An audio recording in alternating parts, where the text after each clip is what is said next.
Hello, magandang gabi. Wish Heaven. Good evening. Good evening, Wish Heaven. Okay. Sa ngayon po, delikado makulong sila ni Luistro. Sila ni Ridon. Si Shell Docno. Si Leila de Lima makulong ulit. Si Percy Sindanya. Sino pa? Ang dami nila pwede makulong. Bakit? Kasama si Atty. Ronel Buenaventura pwede makulong. Sa kasalanang pagbuyagyag sa AMLAC records nila ni Mans Carpio at saka ni Sara Duterte. At kung dahil bawal, hindi na nila magagamit na ebidensya yan. Yung mga makitid na utak, gaya ni Ronald Llamas, nagsasabi na parang pag-aamin daw nila yan, na may record sila ganun. Dahil lamang sa kumaso. Hindi naman po ibig sabihin kung legal na pag-usapan ang titingnan ay pag-aamin na ka dahil kumaso sila sa inyo. Parang ang kitid ng utak po ninyo, Mr. Ronald Llamas.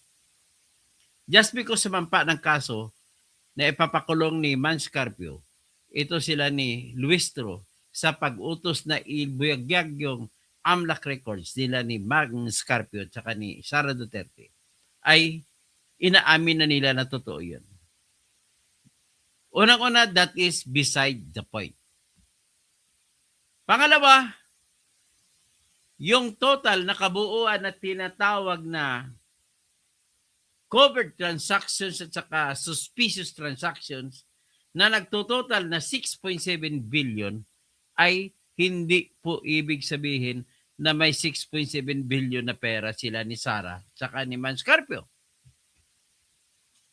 Kung di, ang ibig sabihin lamang po nun, yung transaction ay humaba ng humaba at ang total mga withdrawal at saka mga deposit ay umaabot sa 6.7 billion.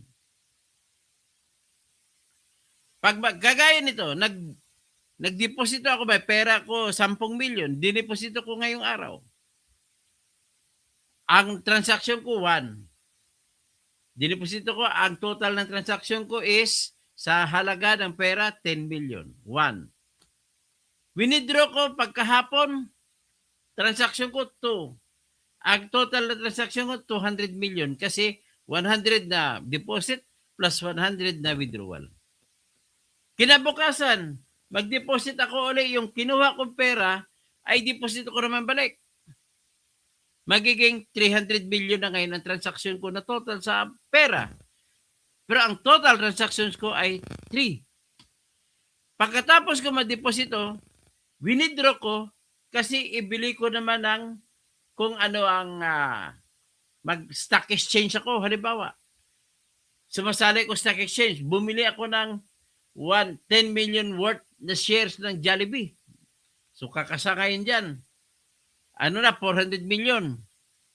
Kinabukasan, kasi ang trading, stock trading, pwede yun every hour. So kinuha ko na ang stock trading ko na itaw na investment sa Jollibee at ibinulog ko ulit sa bangko, maging 500 million na.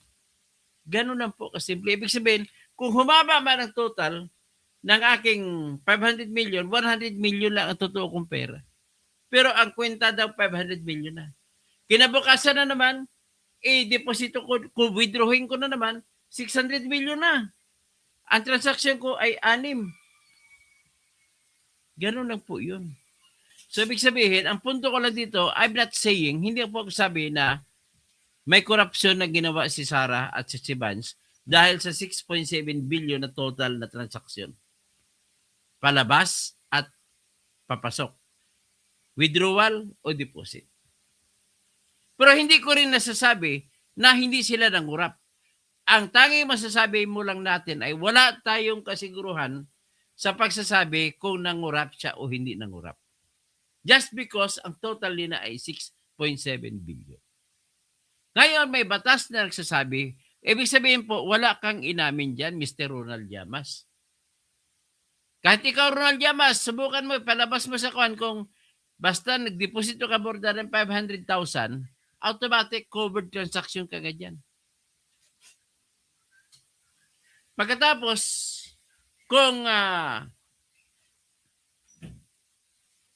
may tinatag na suspicious transaction, ang suspicious transaction naman po ay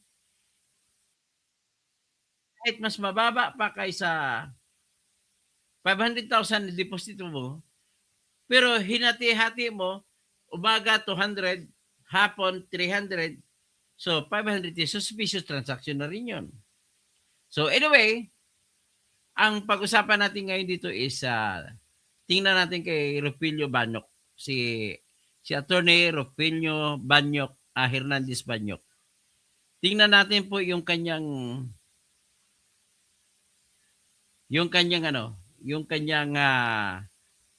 pinakita na AMLAC records ni Sara Duterte at saka na mayroong suspicious transaction pero zero ang account.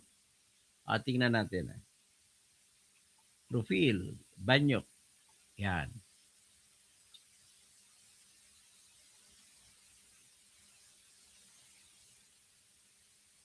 Ito, 1 peso transaction.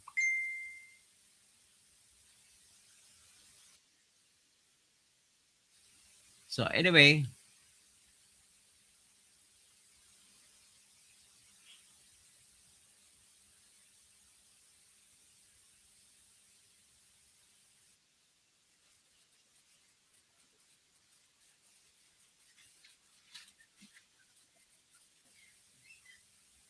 okay, ito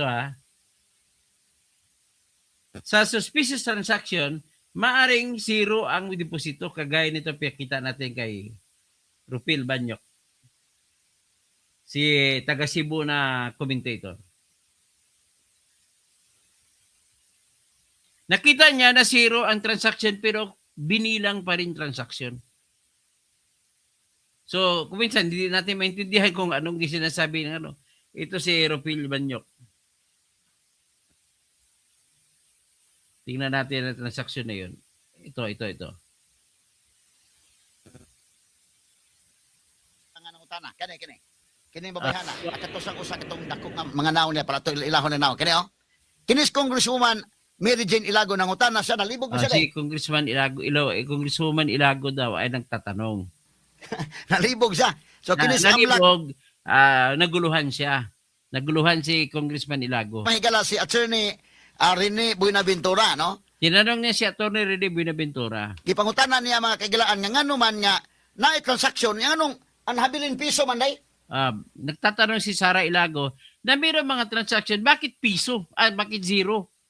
May piso, may zero. Tanaw kani. Mo ni si Congresswoman Sara Jane Ilago.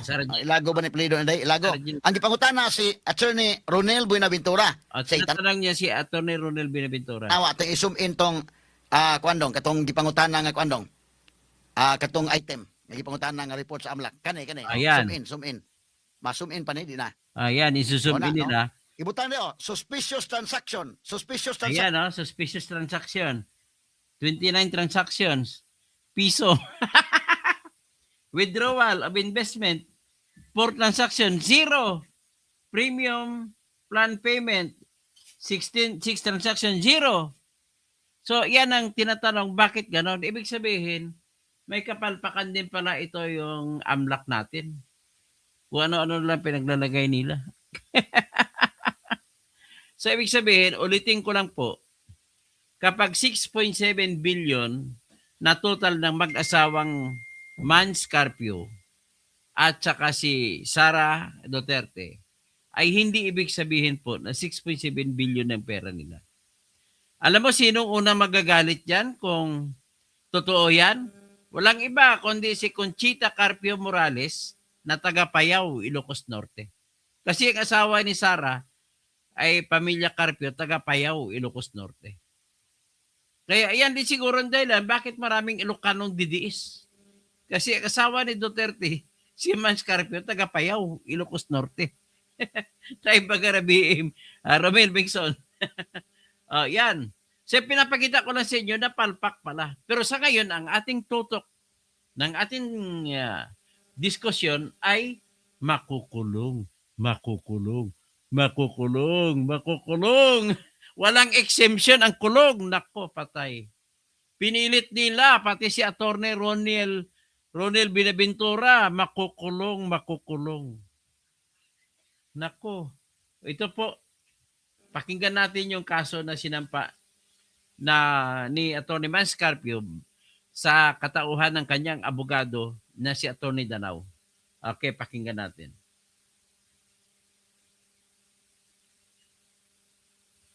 Yeah. Ito na, sa Billionaire News Channel. Vice President Sara Duterte, Attorney Manscarpio files criminal complaints against officials of the Bangko Sentral and Anti-Money Laundering Council for alleged violation of the bank secrecy law. Ched Gatchalian is reporting to us live from Quezon City. Hi, Ched, tell us more. Who are included in the complaints? The husband of Vice President Sara Duterte, Manscarpio, went here at the QC Prosecutor's Office with his lawyer to file a complaint against Bangko Sentral ng Pilipinas Governor Eli Remolona Jr., Anti-Money Laundering Council Executive Director Ronel Buenaventura, House Committee on Justice Chair Jervy Luistro, and party list representatives Laila de Lima, Percy Sandanya, and Shell Jokno. Carpio says the following respondents allegedly violated the Anti-Money Laundering Act, the Bank Secrecy Law, and the Data Privacy Act over their supposed conspiratorial act of disclosing bank reports to the AMLAC and to the public, including bank deposits, withdrawals, balances, and related documents during the House hearing on impeachment complaints against VP Sara Duterte last April 22. The Senate reports uncovered a total of 6.77 billion pesos in large and suspicious transactions allegedly flowing through the mentioned bank accounts, which supposedly did not match the net worth that VP Sara had been declaring. But Carpio argues he and his wife never consented to the AMLAC to disclose their transactions. He adds the respondents are in supposed cooperation to, quote, criminally and feloniously publicly disclose the records for pure propaganda purposes. Given that he said the records span from 2006 when his wife is not yet the vice president, and that the records of his family was also involved in the disclosure despite not being subject of the impeachment cases themselves. Maya Danao repeatedly emphasized Jokno, Sandanya, De Lima, and Luistro's involvement in issuing subpoena to the BSP and AMLAC, which the complaint said blatantly disregarded their sworn duty. The complaint also said RA 9160 was clear that the prohibition to the transactions disclosure to the AMLAC is absolute. May? Ibig sabihin na disclosure ay ang pagbabawal, absolutely mahigpit na pinagbabawal. So, dahil sa pinilit nila sa Kongreso, si Attorney Ronel Binaventura baka ikukulong nila na pilitan, so makukulong sila ngayon mga congressmen sa pamimilit na bubuksan ang AMLAC records ni Attorney Manasseh Carpio at saka ni Attorney Sara Zimmerman Duterte. So pakinggan natin. How did the respondents react to this so far? Are there any statements yet?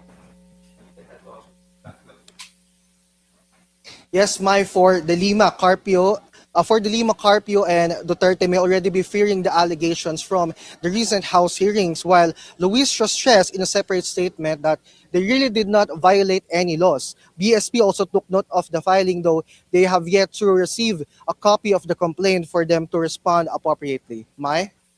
But did Attorney Manscarpio or his lawyer deny any of the allegations? That's the thing, Mai. So far in the complaint and during the interview, there were no glaring denial of the allegations. But on the complaint, Carpio accused that these hearings and disclosures are for purely political purposes. Their main focus as of now is about the alleged unlawful disclosure of these bank records. For a while, House Committee on Justice member Representative Terry Ridon also pointed out Carpio did not deny AMLAC reports, and Ridon also said this complaint makes that point more apparent. They also told us Carpio's camp is preparing for future actions, but that's it for now, Mai. Thank you, Ched Gatchalian, reporting to us live from Quezon City. Akbayan Representative Percy Sandanya slams Mance Carpio's complaint that he just filed before the QC prosecutor's office. In a statement, Carpio, husband of Vice President Sara Duterte, claimed that government agencies and some lawmakers, including Sandanya, disclosed confidential bank records during the impeachment hearings. But speaking on BNC's The Spokes, Sandanya pushed back, maintaining that disclosures made in the course of impeachment proceedings are clearly exempt from banks. Buba ka talaga. Bobo ka talaga, Sandanya. Bobo kayo ng Luistro. Hindi po exemption ang impeachment para buyaggagin mo yung AMLAC record ng tao. Pag binasa mo pong batas, absolute, ibig sabihin, absolute, walang exception. Yan po, absolute. Nais ko lang din ibigay sa inyong halimbawa. Ang opisina ko po, kung saan ako ay kasama pa rin kahit hindi na ako abogado. Siyempre, ako yung number 1 planner, researcher. May kaso kaming hawak. Hindi ko nang bagitin. Pero sabihin ko na, pwede ko sabihin mga Chinese ang mga kaso namin. May kasong frozen case, frozen ang kanilang mga bank accounts ng AMLAC, ng Court of Appeals dahil sa report ng AMLAC. Mahigit sila 10 na kinasuhan, isa lang doon sa 10 ang kliyente namin. Magpadala ng utos sa amin ang Court of Appeals, ang pangalan na ng kliyente namin ang walang pintelpin na itim. Ang pangalan ng iba at saka amount ng ibang mga respondyente ay tinabunan ng Court of Appeals ng pintelpin. So hindi mo mababasa. Ganon ka-stricto na kahit korte ay hindi pwedeng tumingin, hindi pwedeng magpabigay ng AMLAC records ng tao. Ganon po ka-stricto ang AMLAC. Hindi siya kagaya sa bank secrecy law. Okay? Just trying to point it out to you, Mr. Sandanya, that there is no exception to this rule. Okay? Okay, magpatuloy pa tayo. Secrecy rules. At nabalita ko, named daw ako doon sa kaso na yan. Talaga? Oo. As a member of the committee? As the member of the House who moved for the issuance of the subpoena to the AMLAC. Hindi ba may absolute privilege yung mga ginagawa sa House? At saka sa dulo naman, napakalinaw. Mas malinaw pa sa tanghaling tapat. At talagang may exemption. Bobo dito, graduate ng UP, yung bobo, pakinggan natin. Yung bank secrecy law when it comes to the impeachment. Hoy! Bank secrecy law, sinasabi ba, ang pinag-usapan, AMLAC? Buba talaga to. Ang pinag-usapan, AMLC, Anti-Money Laundering Law, hindi Bank Secrecy Law. Alam mo, bakla, dapat pagtabihin kayo ni Attorney Palsis in Unos, Palsis in Omnibus. Kaya yan ang problema, mga bakla. Ilagay mo sa Kongreso, bakla din ang lalabas na kan. Hindi ako nag-discriminate sa mga bakla. Kailangan baklang abogado na maayos, hindi kagaya sa bakla mo. Graduate ka pa ng UP, pinag-aral ka namin, pera ng bayan ang pinag-tuition sa inyo. Tapos ganun lang yung resulta na ibibigay mo sa amin. Sinasayang mo lang pera namin. Pakinggan natin si bakla, Sandanya. Sayang ang oras at saka papel. So why do you think they're raising all these points? Why are they filing? Ang inirecha kanina, ha, bank secrecy law, iba yung bank secrecy law, iba yung AMLAC law. In these cases? Ano yung objective? Wala ko sa tingin ko para mema na lang. Ano no? Mema. Kita mo Mema sabi. bubo. Oo. Bawa naman ang dalawang abogado na bubo, taga-UP rin dalawang abogado, mga bubo. Sayang sa oras, sayang sa papel, palibhasa maraming pera, maraming resources para mag-file ng kaso. Okay ha, ito ngayon ipakita ko sa inyo. Ang batas po, napakaklaro. Napakaklaro ng batas in the sense na walang exception.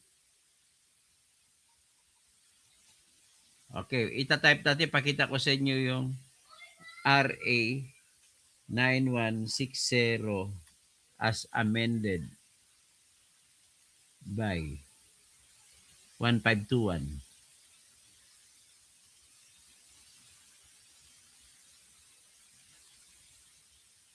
Ito yung amending law na lang basahin natin.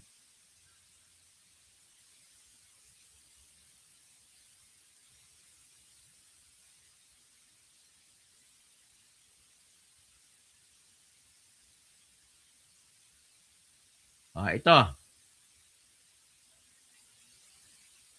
Ito yung batas, Republic Act 11521 na nag-amyenda o nagbago sa batas na Republic Act 9160. Basahin mo at walang eksepsyon na nakalagay.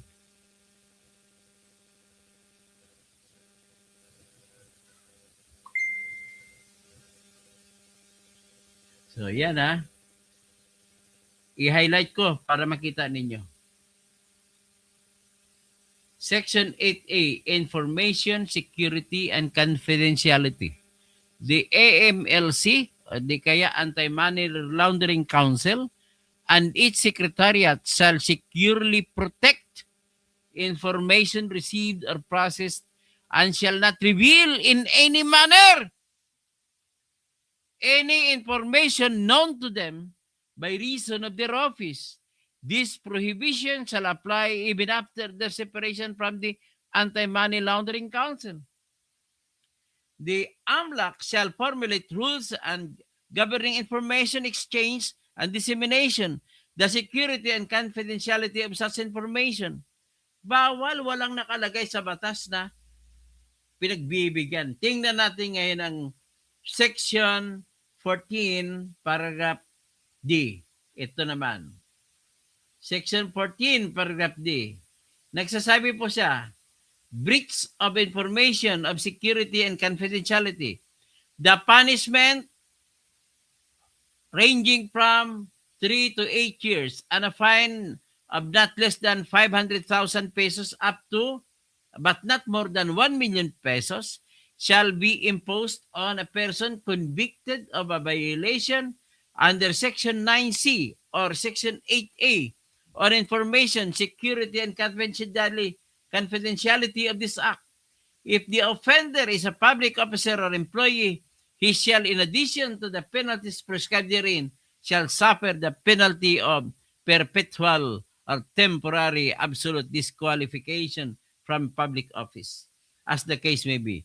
In the case of breach of confidentiality that is published or reported by media, the responsible reporter, writer, president, publisher, manager, and editor-in-chief shall be liable under this act. Very clear. Ngayon, para klaro, magtatanong tayo ngayon sa AI kung may exception to the rule ba.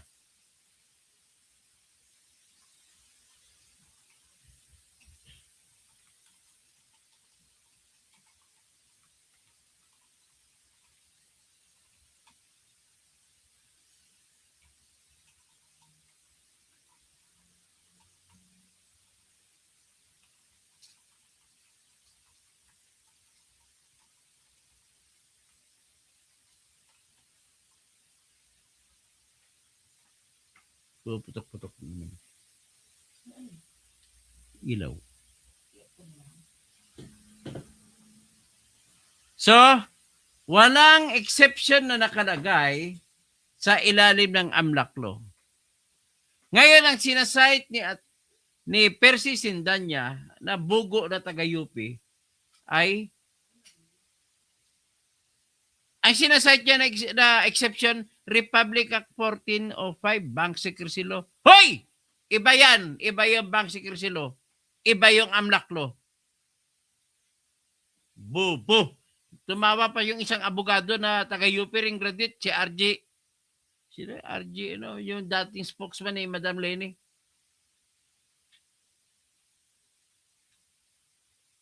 Napakabubo naman ninyo. Sa Republic Act 1405, which is during the time of liberation pa yan na batas, ay Bank Secrecy Law yun. Hindi yun AMLAC Law. Ha? Oy, kung magsalita kayo, mag-aral, magtanong kayo sa abogado na good lawyer. Ang problema lang, ang daming good lawyer pero bad client naman. So paano mananalo? Kailangan magsama ang good lawyer at good client. Diba? May mga client na gusto pa, mas matalino pa siya sa abogado niya. O ano, mas matalino pa sa abogado mo at persistendan niya. Ngayon, ito pa. Kung bank secrecy law naman pag-usapan natin, ibang usapin yun. Pera sa bangko yun. Ang pera po sa AMLAC ay hindi pera sa bangko. Ang records po sa AMLAC, ulitin ko lang para matalino kayo at maintindihan ninyo. Ang trabaho po ng AMLAC ay manghuli ng mga pera na ginagamit sa terorismo, ginagamit sa drugs, ginagamit sa lahat ng klaseng krimen. Okay. Paano ang sistema nila? Ang sistema nila ay inuutusan ng batas ang lahat ng bangko, na kung mayroong tao man nagdedeposito sa inyo ng 500,000 pesos pataas, i-report ninyo sa AMLAC or Anti-Money Laundering Council. Kung mahigit 500,000 pesos. Ang tawag yan CTR. CTR. Covered Transaction. Kung marami, CTRs. Covered Transactions. Ngayon, for a period of 20 years, mahigit, since 2005, ang naitala na transaction sa bank accounts ni Sara at saka ni Vance Carpio ay umabot na 6.7 billion. 20 years may git naman yun. And knowing the fact, pareho silang abogado. Si Vance Carpio nagtutok pag-abogado. Si Sara, 3 taon lang naging abogado. Kabats ko po si Sara na nag-take ng bar exam. Sa bar exam namin noong 2005, kunti lang ang pumasa. Isa ako sa maswerteng pumasa. Kasama ko si Sara Duterte na pumasa. Ayoko manglait pero take 1 na kaming dalawa pareho. Kaya sinungaling si Ramil Madriaga nang sinabi niya na bubo sa klase si Sara Duterte. Paano mo sabihin bubo na nakapasa 80 pa ang grado? At ang number 1 na top notcher namin noon, 87 lang ang grado. Maliit lang ang distansya ng number 1. So, ganon ang AMLAC at transaksyon. Una, ulitin ko, nag-deposito si Sara. Sabihin na 1 million.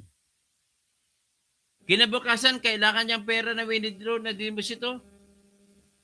Winidraw niya kinabukasan sa pangalawang araw.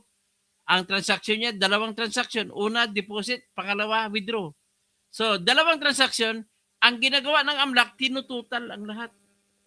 Lahat ng withdraw o deposit, total yan.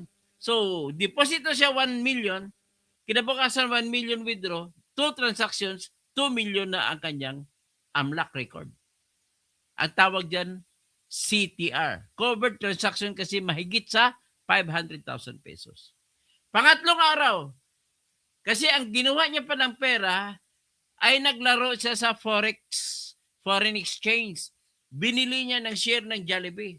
Pak, after 3 hours, winidraw niya, nag-sell siya, nagbenta siya ng shares niya sa Jollibee.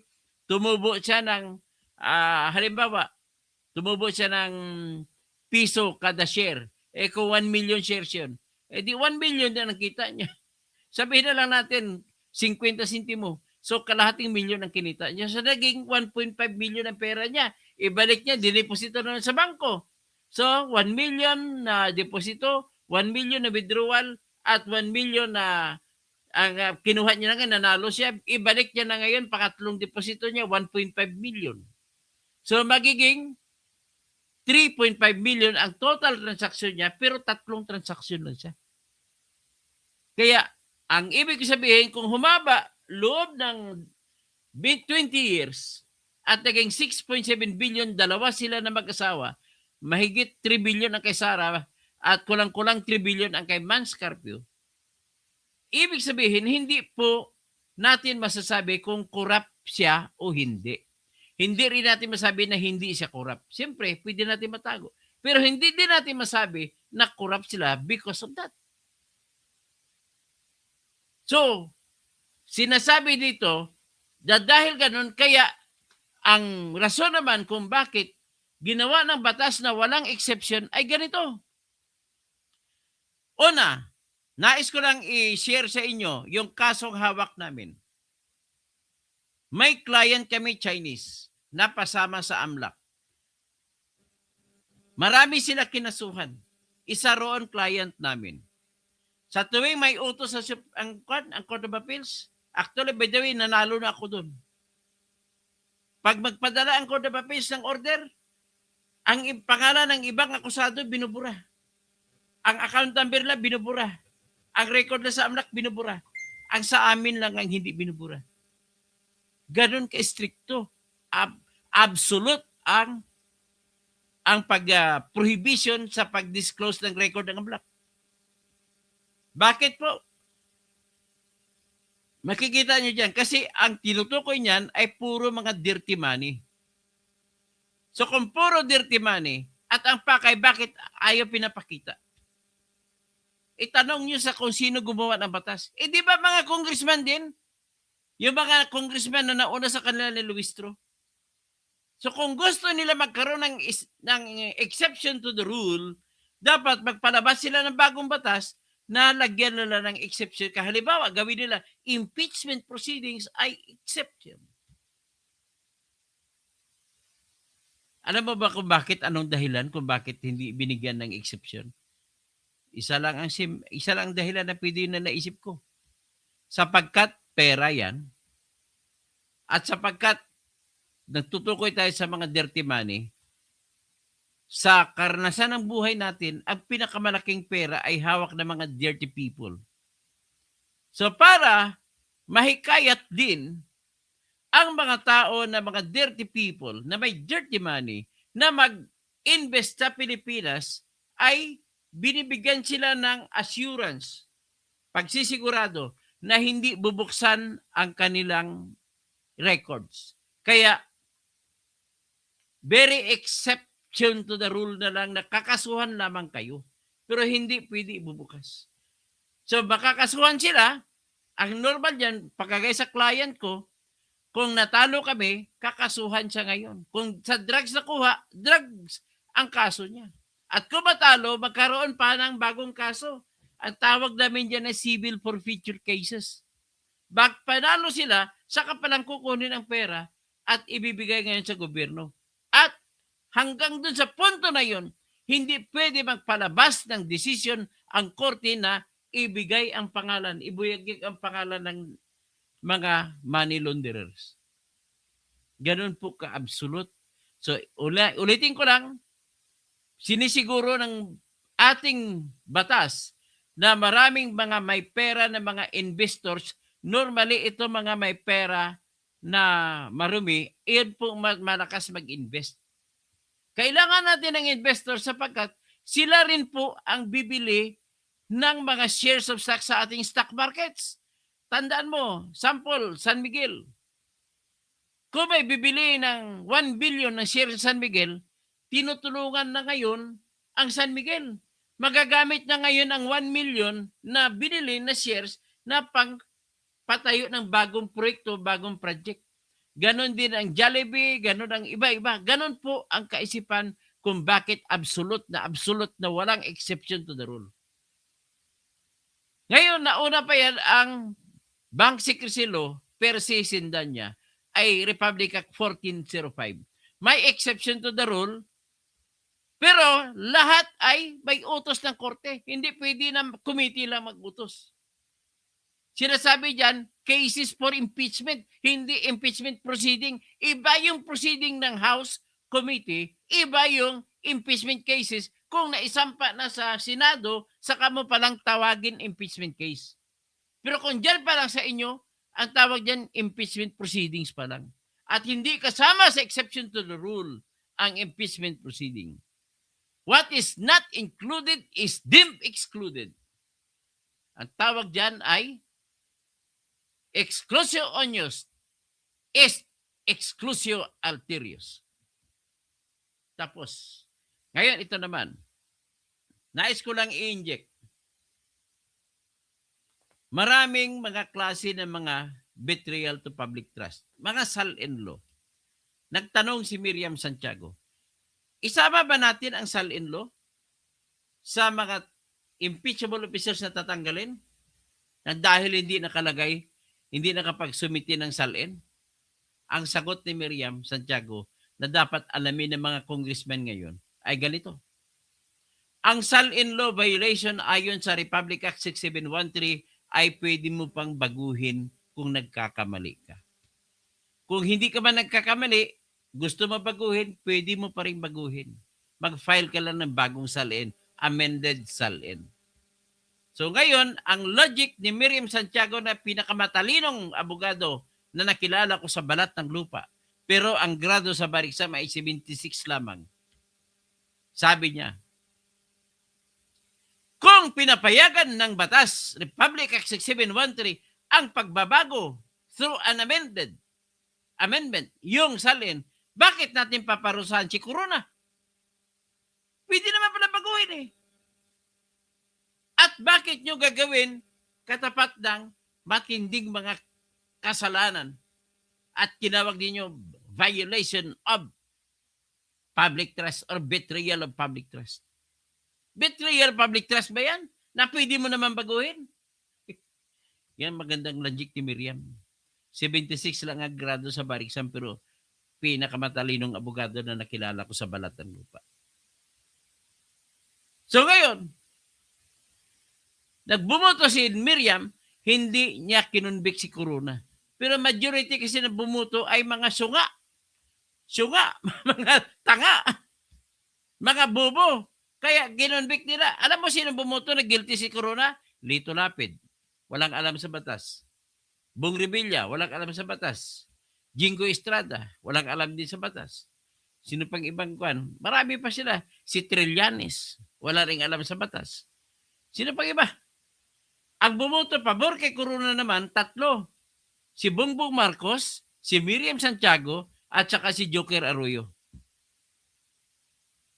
So babalik tayo ngayon sa Republic Act 1405. Iisa at ako konti rin lang ang exception to the rule. Yun po, persisindan niya, ang exception ay yung sa bangko nag-apply. Hindi mo mag-apply sa AMLAC. Kaya paghanda ka na, bakla. Kung paano ka makulong, kung paano ka maghimas ng ruwas, kung gano'n, kung paano ka pagkikita kayo ni Jesus Francis doon, ay appear tayo, dumating si San Pedro. Ay, nako. Mga mahirap talaga pag may bubo ang opisyal ng bayan. Wala kang patutukuhan kundi gulo lamang. So, ladies and gentlemen, kung ganun po, naklaro-klaro nyo na. Pero ang kinaso ni Mans Carpio ay sa totoo lang matindi. Pakinggan natin yung interview sa abogado ni Atty. Mans Carpio na si Attorney Danao na nag-file sila kanina sa Quezon City Prosecutor's Office.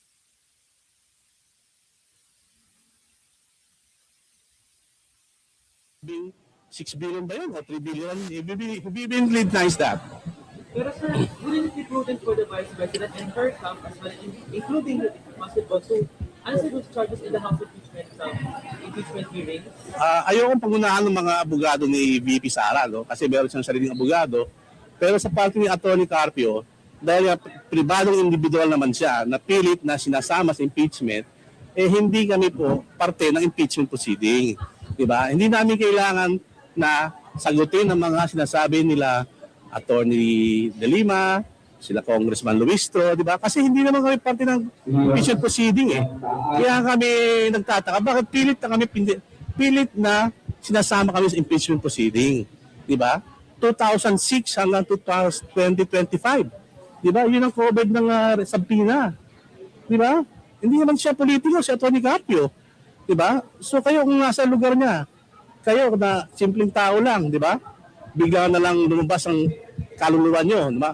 Since birth, hindi ba kayo aalma? Kasi may batas naman na bawal. Pero sir, yung allegation na tumanggap ang pamilya ng bising ng pera mula kay Samuel Uy, alam ba yun ni Atty. Carpio? Kasi laban namin kung may mga ganong pagpasok ng pera, ng deposits.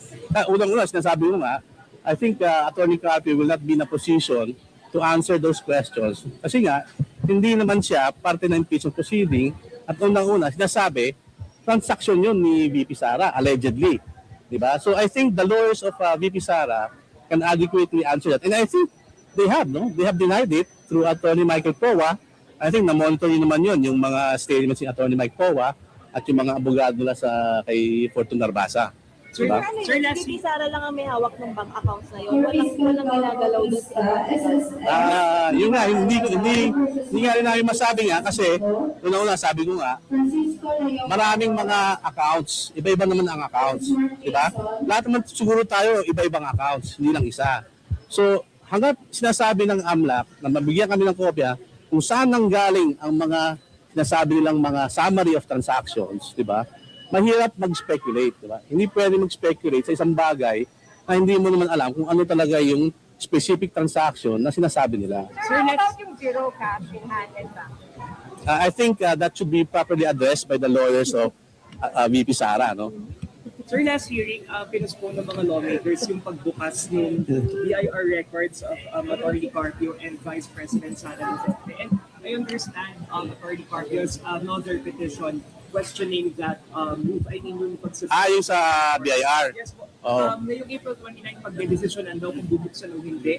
Ano po yung comment natin doon sa... Well, unang-una, sumagot ng OSG dun sa petisyon na sinampa namin sa RTC para pigilin, no, yung paglabas ng mga annual tax returns na yon, no.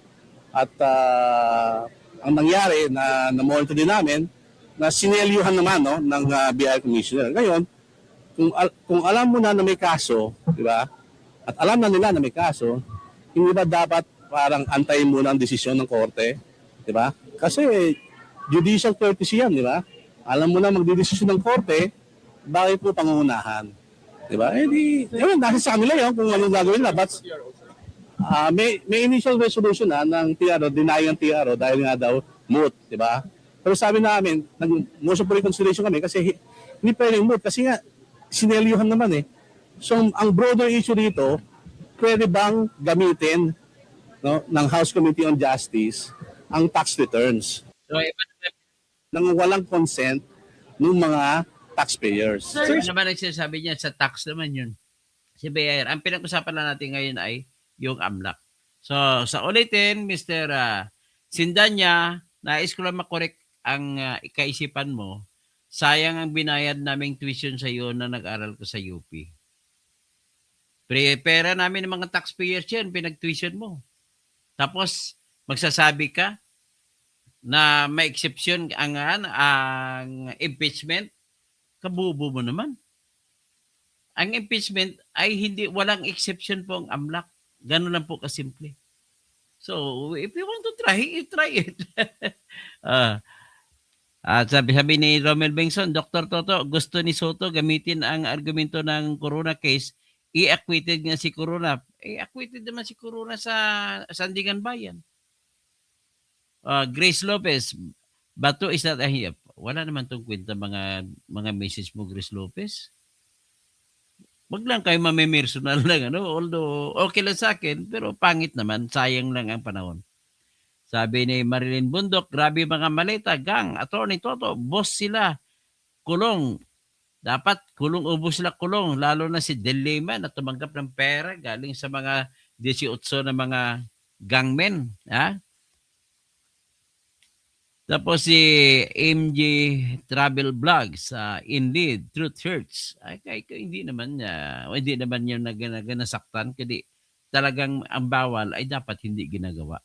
Ang problema, porke pa na magkaroon ng batas kung hindi man lang igagalang.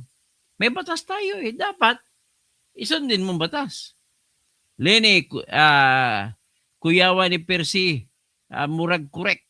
Maayo pa man kung why nahuman ay kasabot man na unsay law o sa amlak. Tapos si Malim Bundok, simpleng tao. Doc, maganda rin ang explanation ng CPA lawyer na si Atty. Glenn Chong. Sige, titingnan ko si Atty. Glenn Chong. Grace Lopez, Jenny, sino pa? Guanto Bermudez, explain more for enlightenment against the propaganda narrative. Yun ang propaganda nila, accepted daw yung impeachment. Ang sagot ko dyan, the law is very clear. The law may be harsh, but it is the law. And the AMLAC law says na walang exception ang confidentiality. Hindi mo pwede buksan. Si Jorem, si Glenda Basco magaling. Tapos sabi niya, shut up daw. Sino si shut up mo? Kay Kumaro, Unad Galib, nasiraan ka na ng ulo. Ay, siraan na daw ulo. Sige, hayaan ko na lang kayo. Ay, Bagsi Cruz, mukhang naulol na rin daw ako. Hindi pa ako naulol. Very sane. At saka klaro ang pag-iisip ko. At saka matalino po ako. At dinidepensa ko lang po ang batas ng AMLAC na walang exception. Nilalabag ni Percy Bisir Danya, ni Luistro, ni Dilema, ni Ridon, ni Chel Jokno, marami pa sila. Money laundering. Tama nga kayo. Money laundering law ito. Salonga Sakal. We wish these people who blatantly violate, they must be brought to jail. Makakasuhan pa sila 8 taon ang kulong. 1 milyon ang parusa ng multa. AMG Travel Vlogs, ang dirty money ay hawak ng mga dirty politicians sa Kongreso at Senado na membro ng Malita Gang. Yun, tama ka. Jiwi Ud Idol, Marilyn Bondok, okay. Kenya Kobholorte, ang ginagawa ng Committee on Injustice. Pinapahiya nila si BP. Ganun naman ang pakay ng lahat dito eh. At the end of the day, gusto lang hiyain si Sara para kung matuloy mang election, matatalo nila. Kahapon, ano yung second paragraph ng Section 4? 8A? Pakibasa po. Okay, itong Section 4, hindi, Section 8A po na. Ito po, ikuhan ko. Basahin natin sabay-sabay ulit. Ito po yung batas na nagsabi na bawal, absolutely bawal.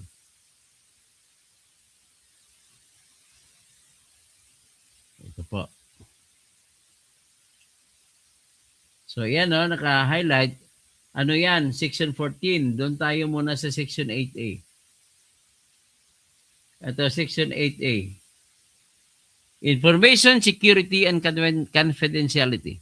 The AMLC and its secretariat shall securely protect information received or processed and shall not reveal in any manner. Hindi mo pwede maisabi o maibuyagag kahit sa papaanong paraan any information known to them by the reason of their office.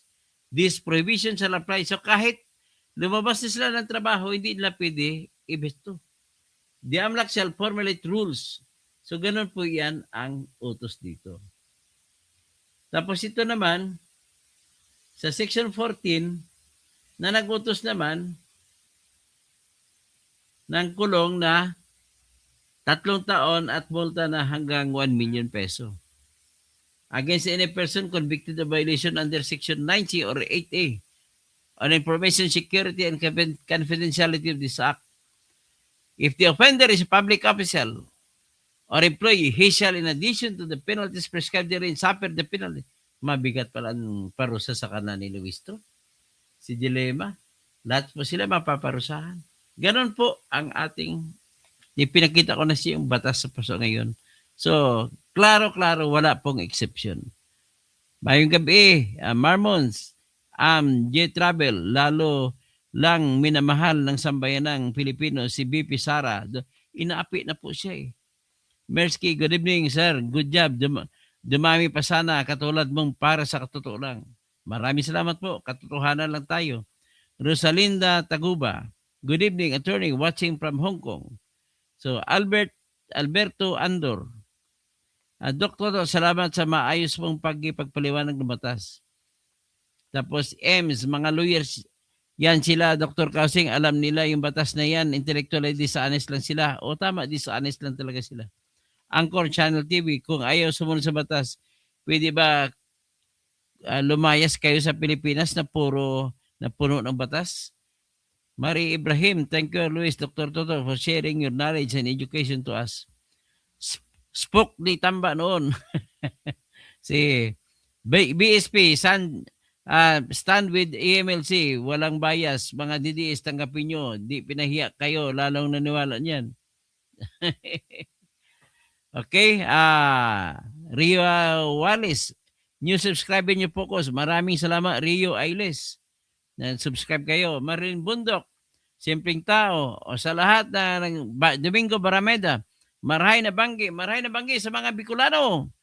Mag-ingat kayo kasi si Magayon na Mayon ay mukhang pumuputok ulit. EMG Travel Vlogs, bias ang amlak. Mergy Piguero, Attorney Bukoy, walang kwenta mga sinasabi. Bukoy pala, Bukoy. Hindi Bikoy. Karen Piraren, truth hurts talaga. Ariel Quinto, pwede pa bang madisbar si Jokno? Yes, pwede. Simpleng tao, ipadisbar nga natin sila. Doc, maganda rin explanation eh. Sige, titignan natin explanation ni Jojo Di Guzman. Pero wala na tayo time. Sa sunod, i-vlog din natin yan. Maraming salamat po sa inyo. Like lang po kayo at palagi tayo magtulungan. Ito, may kunti mag-vlog na naman ako.